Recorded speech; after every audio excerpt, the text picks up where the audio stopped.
ရုပ်ရှင်ရဲ့အစမှာလူတွေဟာကြီးမားပြင်းထန်လာတဲ့တိုက်ခိုက်မှုကြီးတစ်ခုကနေအလန့်တကြားပြေးလွှားနေကြတဲ့မြင်ကွင်းနဲ့စတင်ထားပါတယ်။ TV မှာလည်းလူတွေအားလုံးကိုအရေးပေါ်ရွှေ့ပြောင်းထွက်ခွာကြဖို့တတိပေးချက်ကြေညာနေပါတယ်။ဒီနောက်မှာမြင်တွေ့ရတာကတော့မြို့တစ်မြို့လုံးဟာအရှုပ်ထွေးတွေနဲ့ဖျက်ဆီးမှုတွေဖြစ်ပေါ်နေပြီးနေရာအနှံ့အပြားကဆိုးဆိုးဝါးဝါးပျက်စီးနေပါတယ်။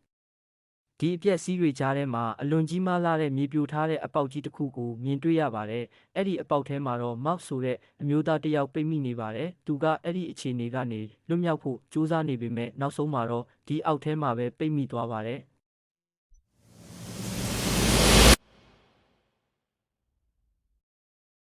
ကြောက်တုံးတုံးကသိနေတဲ့အတွက်မတ်ကအကူအညီတောင်းဖို့အော်ခေါ်နေပါတယ်။ဒါပေမဲ့မြို့တစ်မြို့လုံးကလူတွေဟာထွက်ခွာသွားကြပြီဖြစ်တဲ့အတွက်ဘယ်သူမှသူ့အော်တန်းကိုမတုံ့ပြန်နိုင်ပါဘူး။မကြာခင်မှာမတ်ကတန်ချောင်းတစ်ချောင်းကိုတွေ့သွားပြီးအဲ့ဒါကိုအရယူနိုင်လိုက်ပါတယ်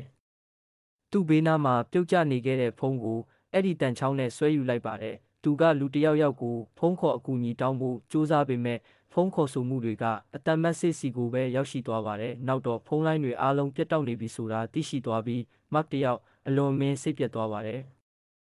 အဲ့ဒီအချိန်မှာပဲမြေကြီးဟာတုန်ခါမှုပြင်းပြင်းထန်ထန်ဖြစ်လာပြီးမတ်ကနောက်တစ်ကြိမ်ကူညီပါလို့အော်ခေါ်ပေမဲ့ဘယ်သူမှမလာခဲ့ပါဘူး။မတ်ကသူရှိနေတဲ့နေရာကိုရှင်းရှင်းလင်းလင်းကြည့်မြင်နိုင်ဖို့ဖုန်းမီးကိုဖွင့်လိုက်ပါတယ်။အဲ့ဒီလိုနဲ့မြေအောက်လမ်းကြောင်းတစ်ခုကိုတွေ့သွားပေမဲ့ကျန်းတန်းတဲ့ဟောက်တန်တစ်ခုကိုရုတ်တရက်ကြားလိုက်ရပါတယ်။ဒါကြောင့်ဖုန်းမီးကိုပိတ်ထားတာကပိုကောင်းမယ်လို့မတ်ဆုံးဖြတ်လိုက်ပါတယ်။မတ်ကသူ့မိန်းမကိုလောလောဆယ်သူ့အခြေအနေကိုအတိပေးဖို့ဆုံးဖြတ်လိုက်ပါတယ်။သူကသမီးတွေကိုကြောင်းသွားခေါ်မဲ့လမ်းမှာပဲရှိနေတော့မြေကြီးတုန်ခါမှုစတင်ဖြစ်ပေါ်ခဲ့ပြီး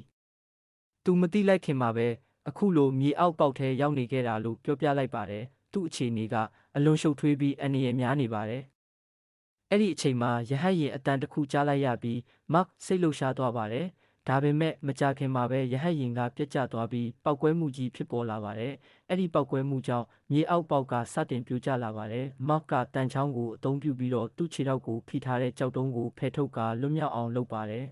။အပျက်စီးတွေပြိုကျလာမဲ့အချိန်မှာမိမိအသက်ကိုကယ်တင်ဖို့အတွက်မြေအောက်လမ်းကြောင်းထဲကိုအမြန်ပဲပြေးဝင်လိုက်ပါတယ်။ဒီလိုပြေးဝင်ချိန်မှာမှန်ကွဲစကသူ့ခန္ဓာကိုယ်ထဲစိုက်ဝင်သွားပါတယ်။မတ်ကအဝတ်တစ်ထည်ကိုပါးစပ်ထဲထိုးထည့်ပြီးနာကျင်မှုကိုအန်တူရင်းမှန်ကွဲဆက်ကိုကိုယ်တိုင်ဆွဲထုတ်လိုက်ပါတယ်။ဒဏ်ရာကိုကြည့်လိုက်တဲ့အခါသူထင်ထားတာထက်ပိုပြီးပြင်းထန်နေတာကိုသိရှိသွားပြီးခဏလောက်တော့အရာရာကိုလက်လွတ်ချင်တယ်လို့စိတ်ထဲမှာတွေးလာမိပါတယ်။ဒါပေမဲ့သူ့ဖုန်းထဲမှာရှိတဲ့သမီးတွေရဲ့ဓာတ်ပုံကိုကြည့်လိုက်မိတဲ့အချိန်မှာသူဆက်ပြီးအသက်ရှင်ဖို့စိတ်ခွန်အားတွေပြန်တက်ကြွလာပါတယ်။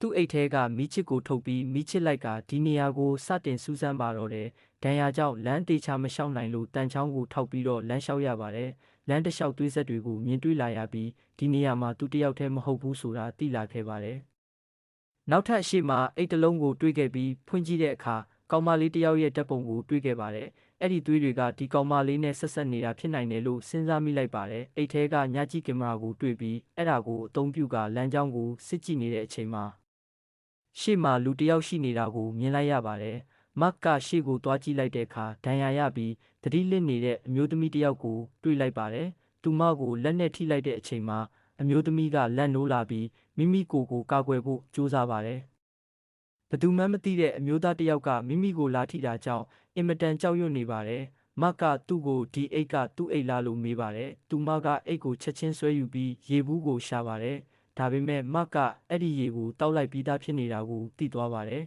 ။မတ်ကသူမရဲ့ခြေထောက်ဒဏ်ရာကိုသတိထားမိသွားပြီးကူညီပေးခြင်းတယ်လို့ပြောလိုက်ပါတယ်။ဒါပေမဲ့အချိန်မရှိသေးပဲမြေကြီးတုန်ခါမှုဟာပြန်လည်ဆက်တင်လာပါတယ်။သူတို့နှစ်ယောက်လုံးပြိုကျမှုတွေမဖြစ်အောင်ကာကွယ်ဖို့လိုအပ်လာပါတယ်။မတ်မျက်လုံးဖွင့်လိုက်တဲ့အချိန်မှာအမျိုးသမီးကထွက်ပြေးသွားခဲ့ပါပြီ။မတ်ကသူမကိုလိုက်ပြီးတော့နာမည်အော်ခေါ်ပါတယ်။နောက်ဆုံးမှာသူမကိုပြန်တွေ့ပေမဲ့သူမကအရန်အကြောက်ကြီးနေပြီးအတန်မထွက်နဲ့မဟုတ်ရင်အဲ့ဒီအရာကြီးလာလိမ့်မယ်လို့ပြောနေပါတယ်။မတ်ကဘာအကြောင်းပြောနေတာလဲမေးပေမဲ့သူမကဆက်ပြီးတိတ်တိတ်နေဖို့သာတောင်းဆိုနေခဲ့ပါတယ်။မတ်ကသူမရဲ့ခြေထောက်ဒဏ်ရာကအရန်ဆိုးနေပြီဖြစ်လို့ကုသဖို့လိုအပ်တယ်လို့ပြောလိုက်ပါတယ်။သူ့ကိုယုံကြည်ပေးဖို့တောင်းဆိုလိုက်ပြီးသူခါဘက်နဲ့တွေးထွက်မလွန်အောင်စီးပေးခြင်းတယ်လို့ပြောလိုက်ပါတယ်။သူမကသဘောတူပြီးမတ်ကိုဆရာဝန်လားလို့မေးလိုက်ပါတယ်။မတ်ကမိမိကိုယ်တိုင်ဆရာဝန်မဟုတ်ပေမဲ့မိန်းမကဆရာဝန်ဖြစ်လို့အနှဲငယ်တင်ထားဘူးတယ်လို့ပြန်ဖြေခဲ့ပါတယ်။မတ်ကဒဏ်ရာကိုကုသပြီးတဲ့နောက်မှာဖုန်းတစ်လုံးရှိကြောင်းပြောလိုက်ပြီးမကြခင်အားကုန်တော့မယ်လို့ပြောလိုက်ပါတယ်။ သူမမှာဖုန်းရှိလားလို့မေးတဲ့အခါသူမကဖုန်းရှိပေမဲ့ကားထဲမှာပစ်ထားခဲ့ရတယ်လို့ပြောလိုက်ပါတယ်မတ်ကဒါကိုကြားပြီးအရန်ဒေါသထွက်သွားပါတယ်ဒါပေမဲ့သူမကရေပြီးဒါကိုမြင်ကလေးလို့တကယ်ထင်နေတာလားလို့မေးလိုက်ပါတယ်မတ်ကမကြသေးခင်သတင်းပတ်တွေတုန်းကလည်းမြေကြီးတွေတုံနေခဲ့တာပဲဖြစ်လို့မြင်ကလေးပဲလို့ထင်နေတာပါလို့ပြောလိုက်ပါတယ်ဒါပေမဲ့သူမကအဲ့ဒါကိုမမြင်ဘူးလားလို့မေးပါတယ်သူမကအချိန်မရှိတော့ဘူးလို့ပြောလိုက်ပြီးမြေကြီးပြန်လဲတုန်ခါလာတဲ့အချိန်မှာအင်မတန်ကြောက်လန့်ပြီးရှော့ဖြစ်သွားပါတယ်မတ်ကကယ်တင်ရေးအဖွဲ့လာပြီလို့ထင်မှတ်ပြီးစိတ်ချမ်းသာသွားပါတယ်ဒါပေမဲ့သူမကအော်ပြီးတော့ဘယ်သူမှမလာတော့ဘူးလူတွေအားလုံးတည်သွားပြီလို့ပြောလိုက်ပါတယ်မတ်ကသူမပြောနေတာကိုနားမလည်နိုင်ပါဘူးဒါပေမဲ့ဒီနေရာမှာအဆင်ပြေပြေမနေနိုင်ဘူးဆိုတာသိလို့တခြားနေရာကိုရွှေ့ဖို့ပြောပါတယ်သူမကလမ်းလျှောက်နိုင်တယ်လို့ပြောပြီးသူတို့နှစ်ယောက်လုံးမြေအောက်လမ်းကြောင်းထဲကိုဆက်သွားခဲ့ကြပါတယ်မတ်ကအရှိကိုသွားပြီးလမ်းရှာချင်တယ်လို့ပြောပေမဲ့သူမကမယုံကြည်ဘူးလို့ပြန်ပြောပါတယ်မတ်ကဘာကိုမယုံကြည်တာလဲမေးတဲ့အခါသူမကရှင်ရှိကိုသွားပြီးပြန်မလာတော့ပဲကျမကိုဒီမှာထားခဲ့မှလို့ပြောပါတယ်မတ်ကအဲ့ဒီလိုမလုပ်ဘူးလို့ပြောပေမဲ့သူမကယုံကြည်ဖို့အကြောင်းမရှိဘူးလို့ပြန်ပြောလိုက်ပါတယ်မတ်ကသူမရဲ့အိတ်ထဲမှာသမီးရဲ့ဓာတ်ပုံကိုတွေ့ခဲ့ကြောင်းပြောပြီးသူ့ရဲ့သားသမီးတွေဓာတ်ပုံကိုပြန်ပြလိုက်ပါတယ်သူကငါကကိုကလေးတွေစီပြန်သွားချင်ရုံပဲလို့ပြောပြီးမင်းလည်းမပြန်ချင်ဘူးလားလို့မေးပါတယ်သူမကနောက်ပြန်လှည့်ပြီးရှင်ဘာကြောင့်ကျမကိုစာရလို့ခေါ်နေတာလဲလို့မေးလိုက်ပါတယ်မတ်ကစာရွက်စာတမ်းထဲမှာအဲ့ဒီနာမည်တွေ့လို့ပြန်ပြောခဲ့ပါတယ်သူမကအဲ့ဒီစာရွက်ကိုခိုးထားတာပါလို့ဝန်ခံခဲ့ပါတယ်မတ်ကသူမကိုအထင်မသေးပဲအခုချိန်မှာအရေးကြီးဆုံးကဒီနေရာကထွက်သွားနိုင်ဖို့ပဲလို့ပြောလိုက်ပါတယ်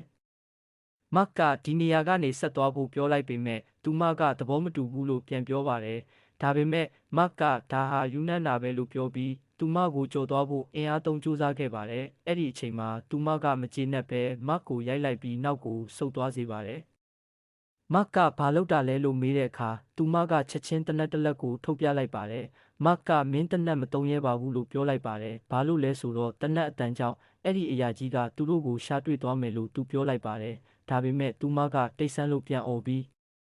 ဒီလိုနဲ့နှစ်ယောက်လုံးတည်သွားရင်တောင်ကောင်းတယ်လို့ပြောလိုက်ပါတယ်ပြီးတော့ရှင်ကလေးတွေကိုမတွေ့ကျင်တော့ဘူးလားလို့မေးခဲ့ပါတယ်မောက်ကတွေ့ကျင်တယ်လို့ဖြေတဲ့အခါသူမကသူ့မိချစ်ကိုပေးခိုင်းပါတယ်သူမကမတ်ကိုအရှိဆက်သွားခိုင်းပေမဲ့အကွာအဝေးတစ်ခုထားပြီးမလှုပ်ရှားဖို့တတိပေးပါတယ်အဲ့ဒီအချိန်မှာပဲနောက်ကနေကြမ်းတမ်းတဲ့ဟောက်တန်ကြီးတစ်ခုထက်ကြားလိုက်ရပါတယ်သူမကကြောက်လွန်းလို့မိချစ်ကိုပိတ်လိုက်ပါတယ်မတ်ကမပိတ်ဖို့ပြောပြီးဖုံးမီးကိုဖွင့်လိုက်ပါတယ်သူမကတွေ့သွားပြီလို့ပြောပြီးမတ်ကအဲ့ဒါဘာလဲလို့မေးပါတယ်သူမကအရန်တင်းမာတဲ့အတန်နဲ့တိတ်ဆန်းလို့ထပ်ပြောပါတယ်မတ်ကကင်မရာကိုတောင်းပြီးအဲ့ဒါနဲ့ပတ်ဝန်းကျင်ကိုစစ်ကြည့်ပေမဲ့ဘာမှမမြင်ရပါဘူးလို့ပြောလိုက်ပါတယ်ဒါပေမဲ့နောက်ပြန်လှည့်လိုက်တဲ့အချိန်သူမပျောက်သွားပြီးဖြစ်နေခဲ့ပါတယ်နောက်တစ်ချိန်ဟောက်တန်ကြားလာပါတယ်မတ်ကရှေ့ဆက်သွားနေရင်နောက်ဆုံးမှာသူမကိုပြန်တွေ့ခဲ့ပါတယ်သူမကလုံးဝစိတ်ပြက်လက်ပြက်ဖြစ်နေပြီးရှင်ပါမြင်ခဲ့လဲလို့မေးလိုက်ပါတယ်မတ်ကဘာမှမရှိဘူးလို့ပြောပေမဲ့ဒီနေရာရဲ့အခြေအနေကပိုပြီးစိုးရိမ်ဖို့လိုတယ်လို့ပြောပါတယ်ကြောက်ရွံ့မှုကြောင့်သူမကဒီနေရာကနေအမြန်ထွက်ချင်တယ်လို့ပြောလိုက်ပါတယ်မတ်ကအပြင်မှာသူမကိုစောင့်နေမဲ့သူရှိလားလို့မေးတဲ့အခါသူမကသူ့အကူဂျိုးကသူမကိုရှာနေမယ်လို့ပြောပါတယ်သူတို့ခဏနာပြီးစကားပြောနေတဲ့အချိန်အဲ့ဒီတရဝါကပြန်ပေါ်လာပါတယ်ရွေးချယ်စရာမရှိတော့ပဲနှစ်ယောက်လုံးထပ်ပြီးပြေးခဲ့ရပါတယ်ပြေးရင်လဲကျသွားပြီးသူမကမိချစ်ကိုချစ်ခဲ့ပေမဲ့ဘာမှမမြင်ရပါဘူးမတ်ကကင်မရာကိုအသုံးပြုပြီးကြည့်လိုက်တဲ့အချိန်မှာအဲ့ဒီတတဝါကိုပထမဆုံးအနေနဲ့ရှင်းရှင်းလင်းလင်းမြင်လိုက်ရပါတယ်အဲ့ဒီအချိန်မှာသူမရဲ့ဆေးကုံသွားတာကိုသိသွားပြီးမတ်ကနောက်ပြန်သွားပြီးဆေးယူပေးရပါတယ်ပြန်လာတဲ့အခါမတ်ကအမြဲတမ်းတနက်နဲ့ချင်းချောက်ခံနေရတာကိုတီးမခံနိုင်တော့ဘူးလို့ပြောလိုက်ပါတယ်သူမကအဲ့ဒီတတဝါတွေဟာသူမရဲ့အမကိုတတ်သွားခဲ့တာလို့ပြောပြပါတယ်ကားပေါ်ကနေဆွဲထုတ်သွားတာကိုသူမမကယ်နိုင်ပဲထွက်ပြေးခဲ့ရတယ်လို့ဆိုပါတယ်မတ်ကအဲ့ဒီအကြောင်းကိုကြားပြီးစိတ်မကောင်းဖြစ်သွားခဲ့တယ်လို့ကို့ပြုမှုအတွက်တောင်းပန်ပါတယ်လို့ပြောလိုက်ပါတယ်နောက်ပိုင်းမှာလမ်းဆက်သွားကြရင်အလွန်ကျဉ်းမြောင်းတဲ့လမ်းကြောင်းတစ်ခုကိုတွေ့ခဲ့ကြပါတယ် Why are you gonna say stuff like that? You're not hearing anything that I am saying. Nothing can survive up there. I survived down here. Means they could be alive up there. Not everyone's dead. Just be great. Then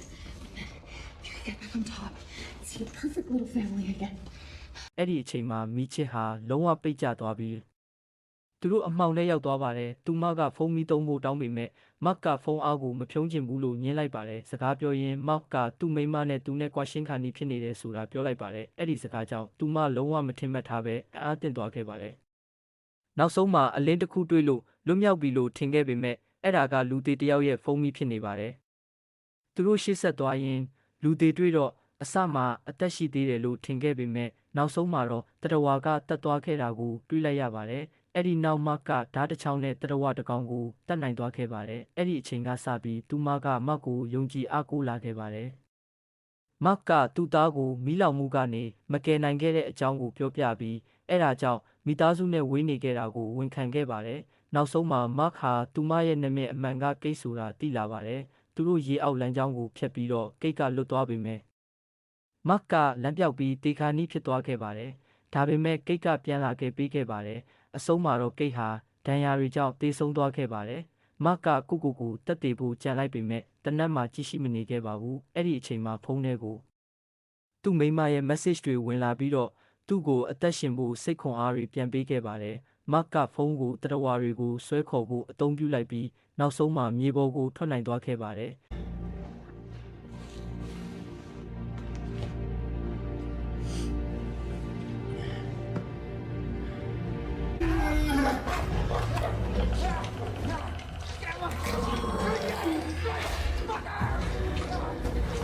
ဒါပေမဲ့အပြင်ကကဘာကြီးကအရင်ထက်ပိုမိုဆိုးရွားနေပြီဖြစ်ပြီးအဲ့ဒီလိုနဲ့ပဲရုပ်ရှင်အဆုံးသတ်သွားပါတယ်